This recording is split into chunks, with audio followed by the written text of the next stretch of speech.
Tegnap éjjel hazaértem egy 12 órás műszak után. Levettem a cipőm, belesüllyedtem a kanapéba, és azon kaptam magam, hogy agysorbatva pörgetem a Netflixet, miközben a telefonomon felvillant egy értesítés. Az S&P 500 ismét történelmi csúcson, és az a gondolat villant át a fejemen, őszintén, kurva jó lenne ebben részt venni, de fogalmam sincs, hogy kezdjem el, és igazság szerint nincs is hozzá energiám.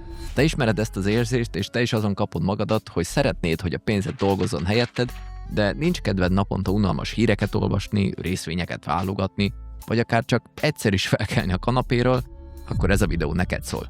Mert ma megmutatom, hogy van egy befektetési stratégia, ami kifejezetten azoknak készült, akik lusták.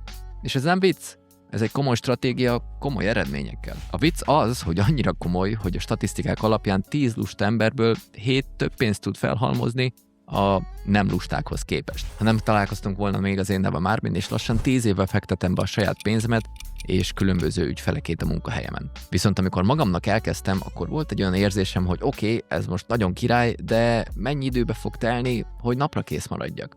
Elképzeltem, hogy minden reggel majd felkelek, átböngészem a híreket, elemzéseket olvasok, megnézem, hogy melyik cég mit jelentett be, aztán okos döntéseket hozok, tudod, mint a Wall Street farkasa. És tudod, mi volt az igazság? Ez így is volt? Nagyjából 3-4 hónapon keresztül. Ennyit bírtam. Utána rájöttem, hogy vagy találok egy olyan rendszert, ami akkor is működik, amikor nincs kedvem foglalkozni vele, vagy feladom ezt az egészet, és marad a párnahúzat a pénzemnek. A jó hír? Hogy létezik ilyen rendszer. A mai videóban végigmegyünk azon, hogy miért a lusta befektetés az, ami a legtöbb ember számára valójában működik hosszú távon. Először megnézzük, hogy melyik helyzetek azok, amikor a lustálkodás valójában előny, nem pedig hátrány. Aztán beszélek arról, hogy statisztikailag miért van az, hogy akik kevesebbet nyúlkálnak a befektetéseikhez, gyakran jobban járnak, mint akik aktívan kereskednek. Ezután megmutatom, hogy konkrétan mit jelent a lusta befektetés a gyakorlatban, milyen portfóliókat építettek fel erre a filozófiára, és hogy hogyan tudod te is alkalmazni, ha tényleg nulla energiád van erre az egész bonyolult dologra.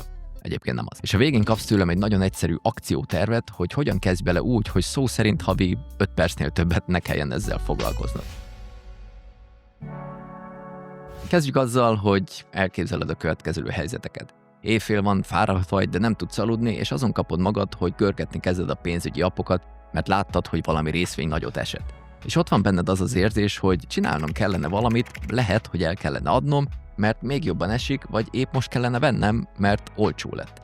Vagy a másik verzió. Reggel felébredsz, megnézed a híreket, és valami cég bejelentette, hogy új terméket dob a piacra, és mindenki arról beszél a TikTokon, meg a YouTube-on, hogy ez most a nagy lehetőség, tehát muszáj beszállnod. És te ott állsz a kávéval a kezedben, és azon gondolkodsz, hogy vajon most beszálljak, vagy már úgyis túl késő, vagy várjak még egy kicsit. Na most, ha te lusta vagy, akkor ezekben a helyzetekben nem csinálsz semmit. Nem azért, mert nem érdekel, hanem mert nincs hozzá energiád, vagy egyszerűen túlfáradt vagy ahhoz, hogy döntést hoz, úgyhogy csak tovább börged. És itt jön a fordulat. Ez valójában megmentett attól, hogy hülyeséget csinálj. Mert a legtöbb ember pont ezekben az érzelmekkel teli pillanatokban hoz rossz döntéseket. Pánikból ad el a mélyponton, FOMO-ból vesz be a csúcson, aztán utólag rájön, hogy jobb lett volna, ha nem csinál abszolút semmit. Ugye milyen király lustának lenni? Mert ilyenkor ez nem gyengeség, hanem védelem a rossz döntések ellen. Egy kicsit olyan ez, mintha lenne egy láthatatlan testőröd, aki megállít, mielőtt bármit elrontanál. És tudod, mi a vicces, és egyben szomorú is? Hogy ezt a legtöbb ember sajnos nem érti. A legtöbb ember azt hiszi, hogy a jó befektető az, aki folyton csinál valamit. Aki naponta ott ül a képernyők előtt, elemez, kereskedik, döntéseket hoz. Hiszen ezt súlykolják beléd a filmek, a bankok és az úgynevezett guruk. De miért ne tennék?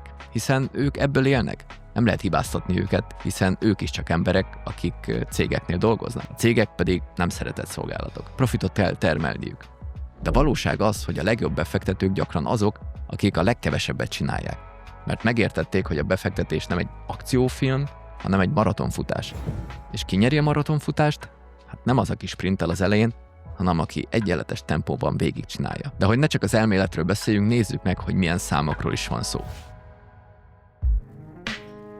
Van egy tanulmány, amit a Standard & Poor's csinál minden évben, ez pedig a SPIVA jelentés. Abszolút nem kell tudnod, hogy mi az, hogy Standard & Poor vagy SPIVA. Csak hallgass meg, hogy mit mond a jelentés. Ez azt nézi meg, hogy az aktívan menedzselt befektetési alapok, amelyekben fizetett szakemberek, ugye, akikről az előbb beszéltem, naponta kereskednek, elemeznek, döntéseket hoznak, tulajdonképpen abból élnek, hogy pénzt tesznek a piacra, jobban teljesítenek az átlaghoz képest. Tulajdonképpen spekulálnak, megtippelik azt, hogy mit hoz a jövő. Bocsánat, megpróbálják megtippelni. Tehát ezek azok a befektetési alapok, ahol a profi menedzserek azzal a céllal dolgoznak, hogy lenyomják a piacot, vagyis jobban teljesítsenek, mint egy egyszerű halandó, mint az átlag. Mint egy lusta ember. Tudod, mi a megdöbbentő? Hogy 5 éves időtávon a részvényalapok több mint 80%-a rosszabbul teljesít, mint az a stratégia, amikor egyszerűen csak megveszed a teljes piacot, és nem csinálsz semmit. Sőt, minél hosszabb időtávot nézünk, annál magasabb számú aktívan menedzselt alap teljesít rosszabbul az átlaghoz képest. Tehát nem egy évről beszélünk, nem csak egy rossz időszakról, ez egy egész évtized, ami alatt ezek a profi menedzserek, akiknek ez a munkájuk, akik ezt csinálják napi 8, de inkább 12 órában, rosszabbul teljesítettek, mint egy egyszerű lusta stratégia. De várj, van még viccesebb.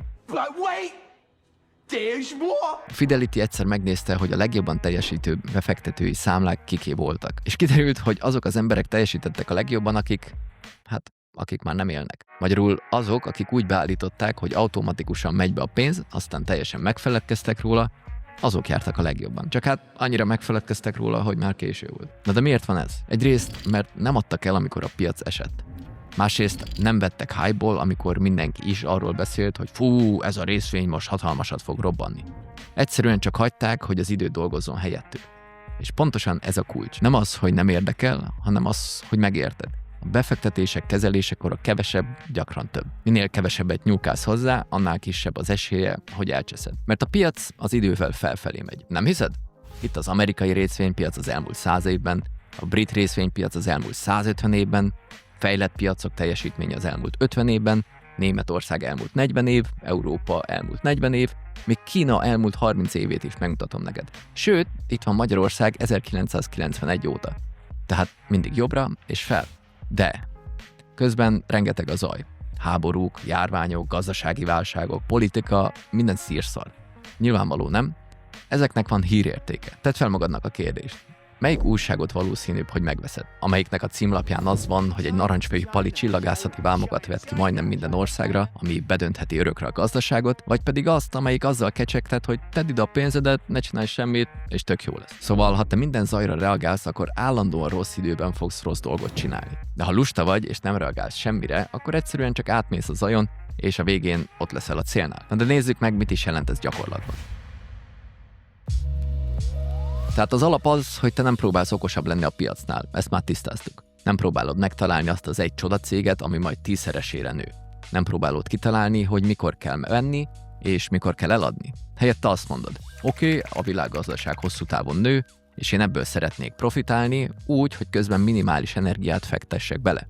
Ehhez létezik egy csomó úgynevezett lusta portfólió.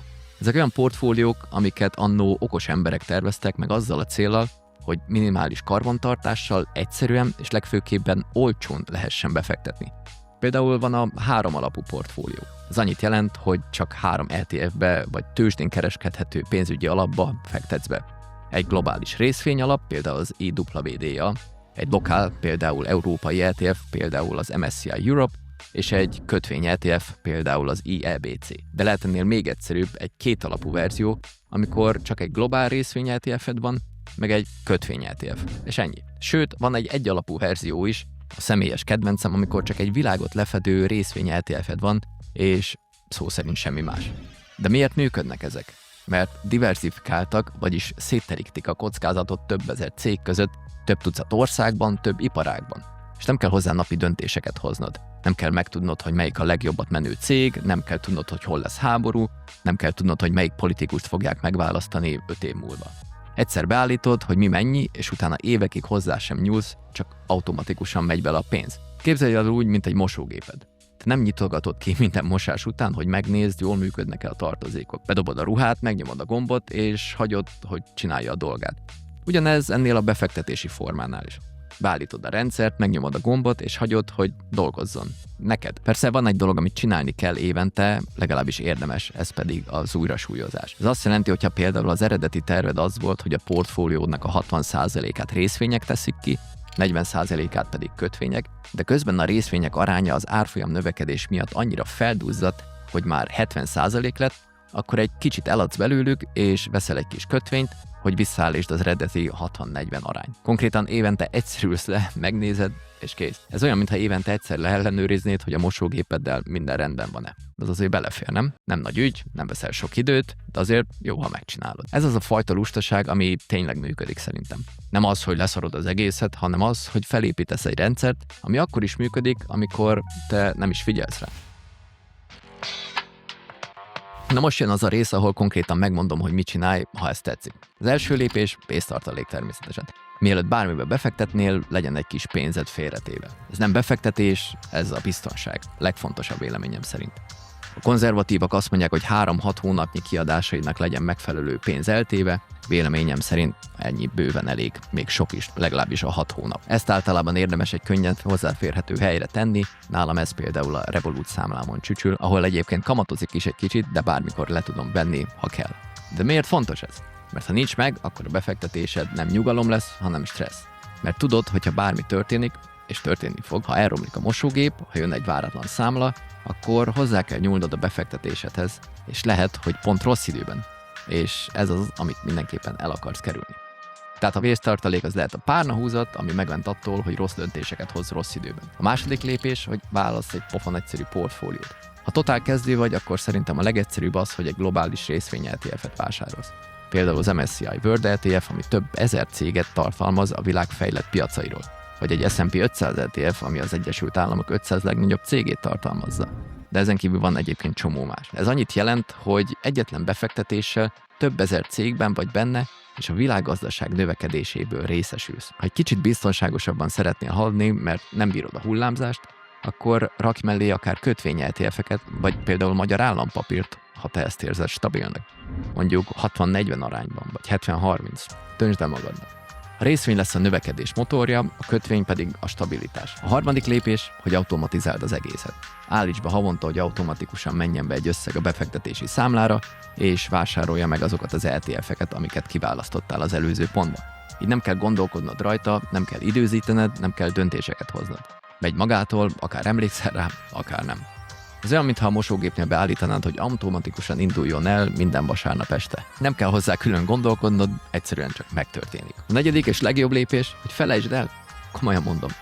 Ne nézd meg minden nap, ne stresszeld magad a piaci mozgásokon, ne olvass híreket arról, hogy most jön a válság, vagy most kell venni.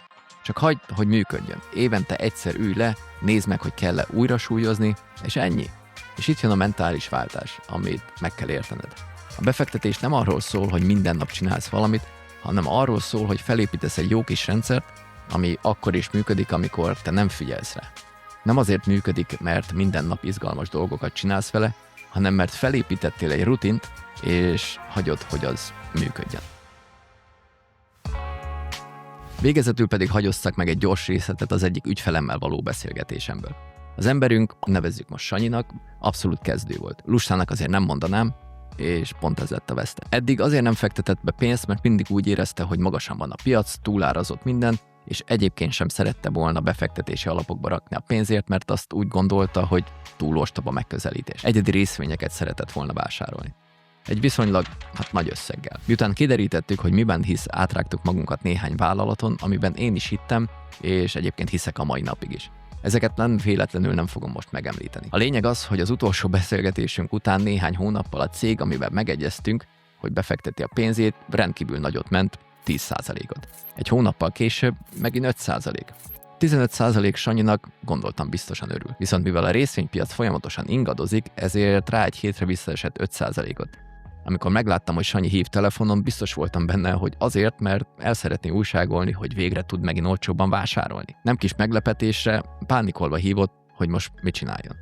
Mondtam, hogy kitartás, vegyél még egy kicsit, hiszen hosszú távra terveztünk, most tudsz akciósan vásárolni, nem?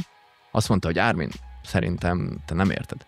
Az egész pénzemet befektettem, és most 5%-os mínusszal kiszálltam. Hát valóban nem értettem. Hogyan lehet mínusz 5%-ban, amikor összesen 10%-ot emelkedett az első vásárlása óta?